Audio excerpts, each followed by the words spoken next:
All right. Bismillah. Bismillah ar-Rahman ar-Rahim. Assalamu alaikum wa rahmatullah wa barakatuh.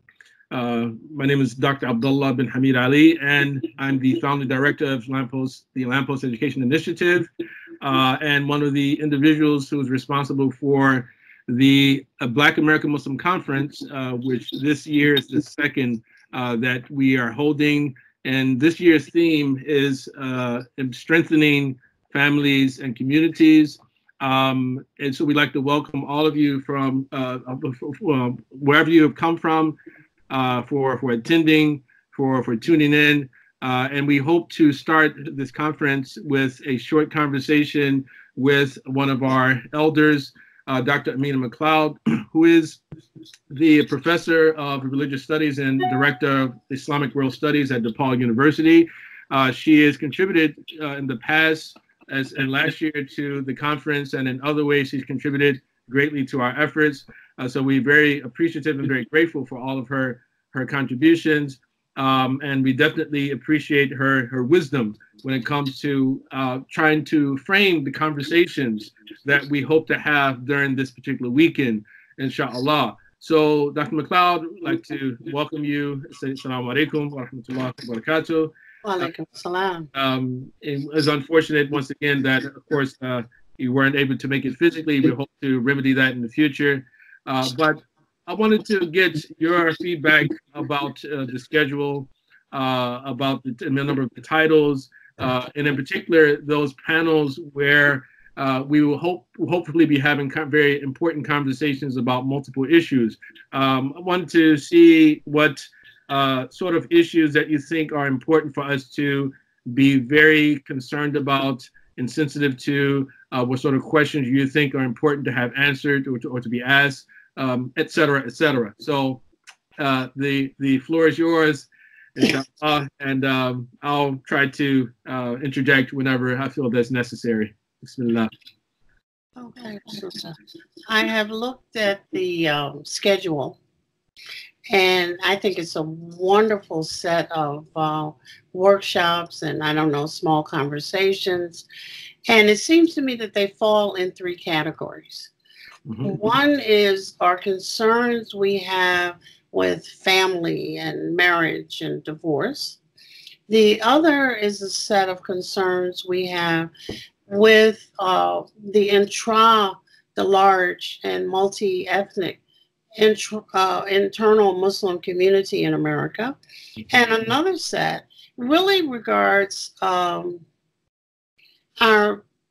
don't want to call it interfaith dialogue, because it's not just faiths that are interacting, mm-hmm. but they are people from different faiths bringing values, interacting on social issues, mm-hmm. social concerns, whether they be domestic or foreign. Mm-hmm. So I kind of see those three categories. Mm-hmm. There may be more, but I think that they are very, very interesting. Mm-hmm. I think, and we've talked about this before, Islam in America is just coming, mm-hmm. so to speak. Mm-hmm. And that we have finally realized that our culture is our culture. We're not parts of other cultures. Mm-hmm. We have a unique set of experiences here, mm-hmm. Which add to that wonderful, rich tapestry of Islam in the world. Mm-hmm. Mm-hmm. And as we cull through sources, mm-hmm. Whether we're culling through 10th, 11th century Chinese sources or Arabic sources or sources from other schools of Islamic learning around the world, mm-hmm. that what we have to do now is see what of that philosophically and ideologically we can use for the 21st century where we are. Right. And by we, exactly who do you mean when you say that we have these things? I think that any Muslim has access. They got to do a little work. Mm-hmm. But I think that those who have chosen to do Islamic studies have got to turn their research their eye toward, okay, it's nice that I learned about Al-Ghazali. But, you know, hey, that's nice. But Al-Ghazali is not living in 21st century Chicago, you know. And what about the woman that taught him? But that's a different issue, you know, just side issues. But what of what he said, whether he's being the right hand of the king or he's being the philosopher kind of in retreat, what of what he said can I use to piece together the guidance for the 21st century? Right. I don't think that our learning audience knows that tafsir is wide, and that the men and women engaging in it are doing the best they can, but they are still within their own context. Doesn't mean, I mean, we're going to do it and are doing it as we attempt to understand the Quran and move, but we got to see what we're doing. So that's the research part. In our family lives, I think it is very, very critical to realize we have embarked on something very interesting.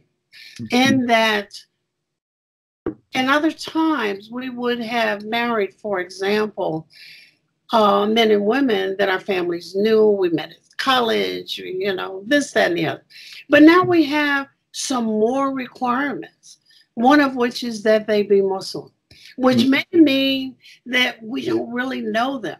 And it's a strange situation, you know. And to ask people to come to know each other after they've made a legal contract is even stranger, you know. So we have to take all of that into consideration and realize that we're kind of walking a hybrid. We have a Western notion of love and compassion and comfort and all of this stuff. And then there's the other world understanding of status and economic support and this, that, and the other. So we're kind of bridging two worlds. Yes, right. Yeah. So what it sounds like to me is that there are multiple challenges in any given conversation, naturally, and some of those challenges are actually often unspoken, and they relate to, of course, power relationships between people. They can be based upon our sexual differences, they can be based upon economic disparities or class differences. Yes. And if those particular issues are not sort of fleshed out, then we technically, I guess you would say, can't really entertain a realistic hope that we can create a lasting peace or a lasting harmony. Would you say that that's a good way? You mean inside the family? Well, inside of the family, right? Inside the society, the community, but all of that, yes. What I'm saying is that you got to work at it in different ways.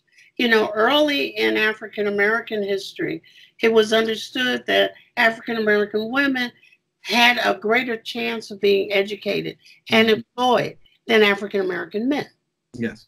So you had women who were teachers marrying men who were pipe fitters or plumbers and this, that, and the other. But those men didn't understand that as power disparity. Yes. Or good point. Contention. Good point. Yes. Right. So now we're in an even more strange situation where African American men by the truckload in every city across this nation are being carted off to jail. You know, and I mean at even younger and younger ages. So what is happening in an interesting, for me, kind of genocide is that the women have got to regroup. So what are we going to now use as the balance? Yes, right. If that makes sense. Yeah, no, it makes total sense. It makes total sense. Last year, we actually had a panel related to incarcerating or sort of reentry of formerly incarcerated Muslims back into the community.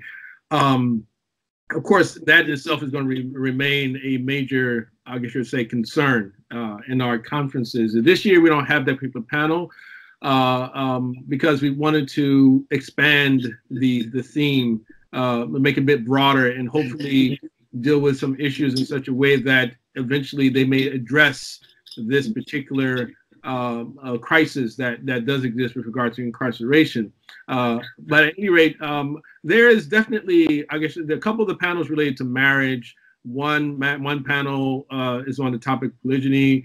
Another panel related to just the general reasons why individuals should get married or generally do get married, and perhaps suggestions of like reasons why they rather should get married rather than objectifying one another. And we've seen a rise in tension between men and women, not just among African American community or Black American community, but even in our world now because of feminism and other things like that, where it seems that there's a lot of competition. And I think that it's not necessarily a challenge. It hasn't really been that serious of a challenge for the Black community when it comes to feminism. But what we do see developing is, although maybe a fringe concern, but there are a number of sisters who have started to talk about the importance of men being men. And part of that is men actually taking on their proper financial responsibilities, which usually as a result of having better education and better opportunity, perhaps even being a bit more creative about how they actually earn their money. And so issues that come up in relationships like, oh, you're more supposed to obey me, so the suggestion becomes, okay, well, it will be easier for me to obey you if you actually did your job as a man, or if you actually were, acting as a man should, But when we talk about these historical problems in terms of educational disparity between Black men and Black women, and especially nowadays, it's probably even much more significant. It is. How do we approach that particular conversation? Well, I think it's going to require, first of all, a lot of work. But it's not work, a lot. As long as the law lets us open our eyes every day, we can go to work on it. Yeah, that's right. But I think that you're right. You're absolutely right. And one of the reasons being given for polygyny is that there are not enough available men. But there are available men. But if you only look in your backyard, you're probably going to come up with weeds. But that's a different issue. I think that we have communities where the formerly incarcerated portion of our community have taken over the center of our community.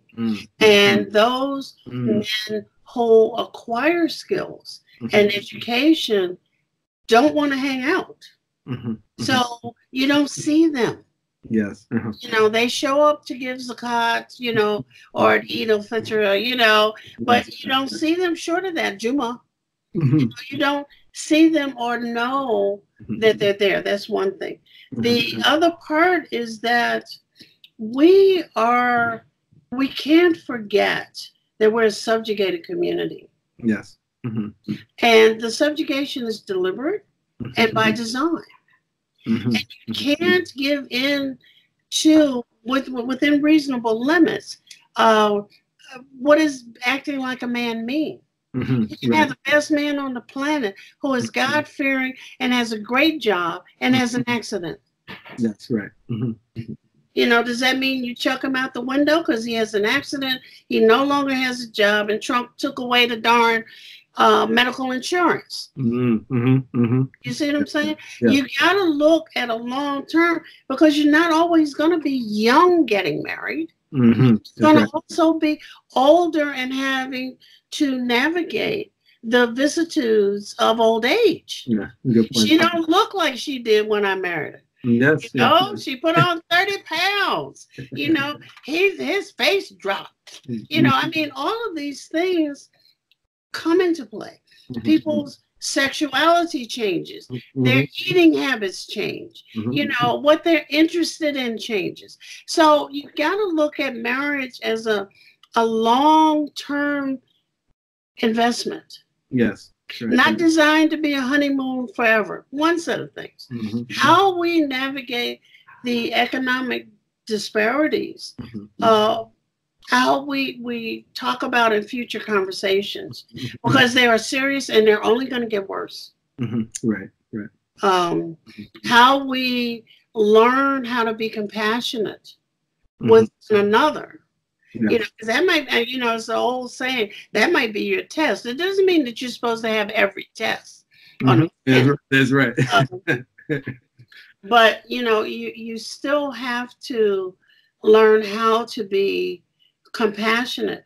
I think the thing you said first, I'm thinking it was first, how we think about navigating that whole big thing. I've been involved in a number of court cases recently, where one of the things has to be is we have to own up to who we are. If you're going to be Muslim, be Muslim. Yes. I'm not saying that you have to change your name, but that has to be your legal name. Yes. When you show up at the masjid, that's the name you use. You know, if you have a preferred name, put it as your middle name. But if something happens to you, both the masjid and whatever family you've created need to be able to access your stuff, to access you, to assist with your burial, whatever. And that was one of the things I read. You know, he's Muhammad in LA, and he's Akbar in Atlanta, and he's something else in Detroit. Well, who is he? Nobody really knows. And we have to stop that in our community. We have to make our community responsible and accountable places. Right.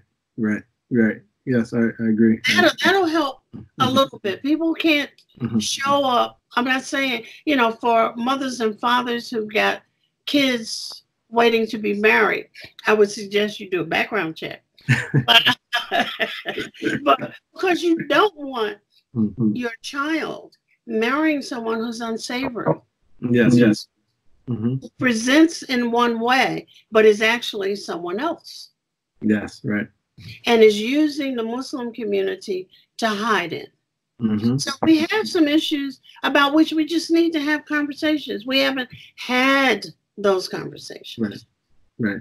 You know, that's while I was listening to you talk, I mean, another thought came to my mind, and this it's not something that actually is on the agenda or on the program itself, but it's a growing concern, I guess, that I have, and it relates to the idea that many Black Muslims seem to believe that authentic Blackness is defined by poverty. You're not being educated, you know, in the academy, for instance, or in other ways. And there's somewhat of a rift, I guess you would say, between Muslim leaders who actually are identified with the academy or identified with being, like, of course, amongst the so-called, we call the scholars, quote unquote, and a lot of people who may see themselves as real Black people, right? I like that. I'm sorry.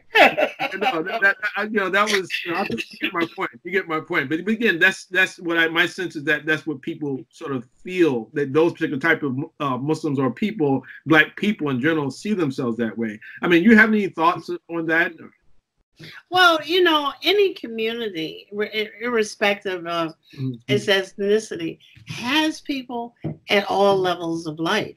It can't work with everybody at the same level. Communities just don't work like that. Right. What communities have to fight to do is, I think, respect people at their various levels, unless it's unsavory. Yes, right. Okay? I was just real Black folks. It's just going to stick in my head forever. But I think that there is an abiding kind of unrealistic jealousy It's always been there. And that's unfortunate, but that too is normal. But you have to move to protect your soul. Yeah. You know, if you open your soul to let all of those negative influences rule you, then you might as well hang it up and convert to Buddhism. Yeah. You know, because the you know, you have the knobs are an interesting set of whatever they are. You know, and I think that a part of being Muslim is to be aware of them. You know, see them, so to speak, when they're creeping around the edges and say, hey, how you doing? See you later, you know, kind of stuff. Because that's what's going on with these issues with, well, he went to school, so therefore he thinks he's better than I am. Well, he went to school and busted his buns to do something for us on that level. You went and learned this skill over here to do something for me. I can't call Abdullah Ali to fix my pipes. You see what I'm saying? Right. And if I did, it would be like me fixing them. You know, I need the expert one that's at a different level, not another level, a different level of expertise to do that over there. And I need to be able to trust him. He needs to be honest. And I would expect the same of you. So I think it's that kind of reciprocal control that is absent in the larger society, which is why it's so hard for us to find a mirror. Yes. Right. That is important. But I think one of the things that is most important that we don't talk about often is how do we protect our souls? Yes. Right. Right. You know, how do we, you know, people think of the large, aggressive, physical incursions like what happened in New Zealand. But it's that inner, you know, protection and accountability and responsibility that is equally, if not more so, important.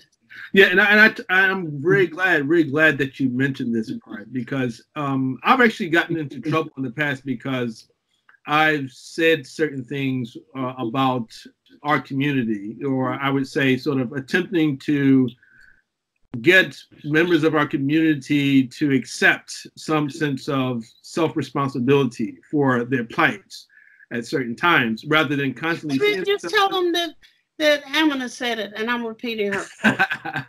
They know me for saying it. Yeah, well, you legit. You say it, you know, you down, you know. So, but that's true. No, and I understand it does mean a lot, you know, for certain people, like who says it. It does it means a lot, you know, and you know, and I don't like to tell people about my past, you see.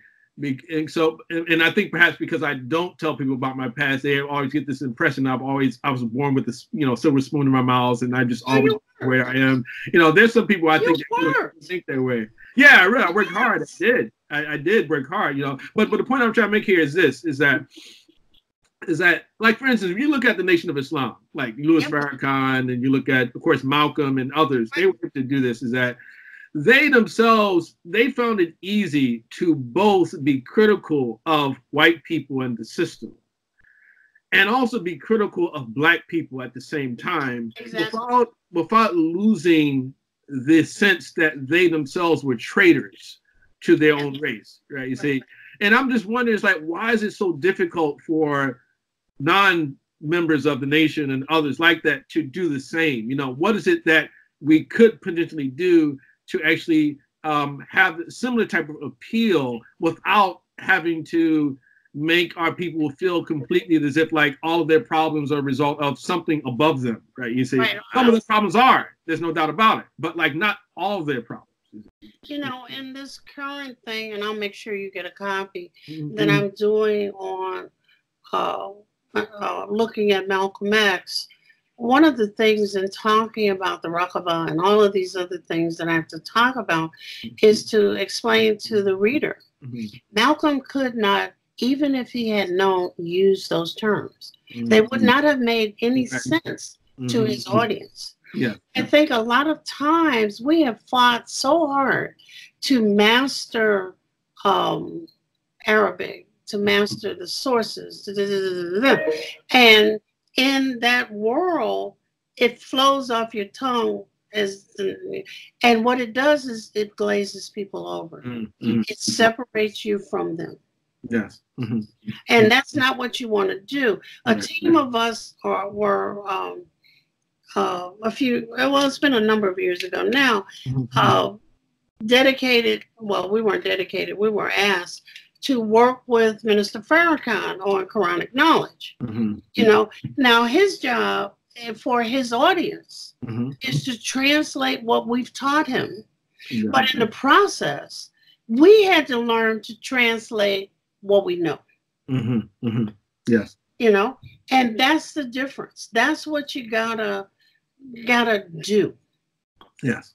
You know, is to talk about those things, hit people where they are and with what they know, like their life's breath. Yes. Right. And, you know, and they will speak along with you. Yeah.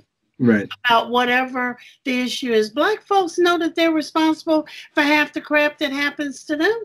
You know, it's like here in Chicago with these little hootenannies running around killing each other with your hands dropped down to their knees. You have to see one might call the police, but that's a different issue. They have gotten their own parents so scared that they will not turn them in. Because now there is no longer a love of family and community. And these little hoodlums are supporting people my age. They're buying them the flat screen TVs and keeping the lights on and the water. And the people are sitting back saying, my Social Security won't cover it. So I'm not going to live. Right. Yeah. If they don't bring that money in here. Well, you know, we have solutions, but they have to be worked upon. And that's where Frederick, my husband, belongs to this African-American Muslim vets group. And one of the things they're talking about, I said, you know, I mean, well, I didn't say, he said, you know, we went to war, man, fighting people that we didn't even know. And you mean to tell me we can't get our grandchildren in order here? Right.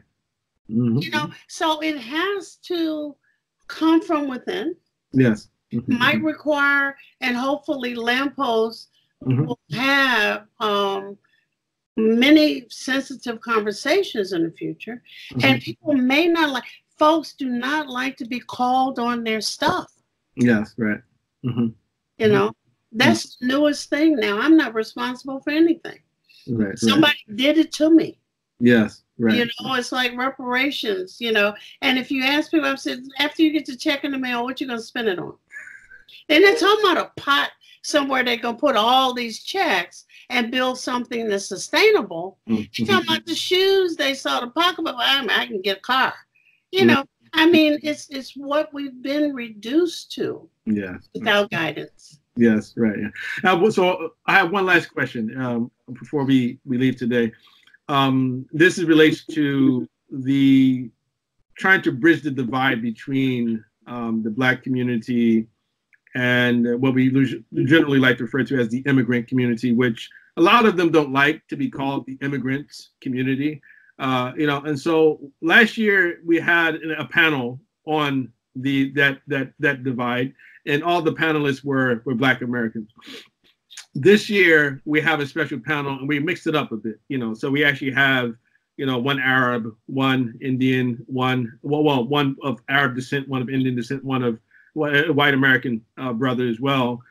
And you know, we plan to have a conversation to sort of to have the audience hear from them their particular perspectives about the relationship between our various communities and what they believe to be the things that actually are making it difficult for us to communicate our messages clearly to one another. Right. So just some final thoughts about what you think about that particular panel and what sort of things you might need to look out for. Well, I think that that's it's going to be a sensitive conversation if it's an honest one. I think the term immigrant has come to be pejorative, meaning you don't know nothing, whether it's real or false, I mean, true or not. And what African Americans are saying is that you don't know the history of this country. But immigrants typically don't know the histories of the countries they come to settle in. They come to settle and survive. You know, and if they learn the history of the country, it's either by accident or some personal design. We have chafed at their use of the civil rights lingo, you know, and said, how dare you? You know, you don't even know what this was about. And if it wasn't for me and the 1964 Civil Rights Act, you wouldn't be here. And it's that you haven't said thank you. You know, the whole thing South Africa was about. You know, own up to who helped you do X, Y, and Z. On the other side, immigrants don't see African Americans taking advantage of this place. They can't see redlining, the stuff about credit and the design. That is not obvious. Okay, it's something that they kind of have to be shown, and then their thing would be, look, why can't you figure a way around? Why haven't you figured a way around this? So you have people looking at the same thing from two very different points of view. I think the challenge is to get them to be honest. They see our boys and girls acting like they're pole dancers in the street. You know, we see their kids taking off the scarves and everything else, like, what is his name, Adnan Syed, and smoking pot during Ramadan, talking about, I'm going to put the joint out so I can go break fast. You know, people are seeing the underbelly of each side. But still trying to present the face of authenticity and purity, and this, they have to have a no, they can't do that in that panel. But what they can do is lay out the contours and make a commitment to have future conversations. Which perhaps we can do in a webinar. Inshallah, inshallah. You know, I really do appreciate all of your wisdom and your direction, and it's unfortunate that we can't have you there again. And I'm going to try my best next time around to, inshallah, Allah give all of us life, inshallah, to make it, you know, so that you can be there. And as a matter of fact, you know, you should show this to your board. I'm sorry? You should show this recording to your board. Yes, I will. I will definitely. They're going to see it. And so really, inshallah, looking forward to continuing to work with you. So Dr. Amina Mcleod, appreciate the time, and may Allah subhanahu wa ta'ala grant you shifa, you know, and cure to make you stronger, physically stronger, you know, and if not, you know, just leave, you know, just of course, you know, keep us in your prayers, and we're looking forward to working with you in the future. Inshallah. Tell that bad boy of yours and give him my salams. Inshallah. Assalamu alaikum.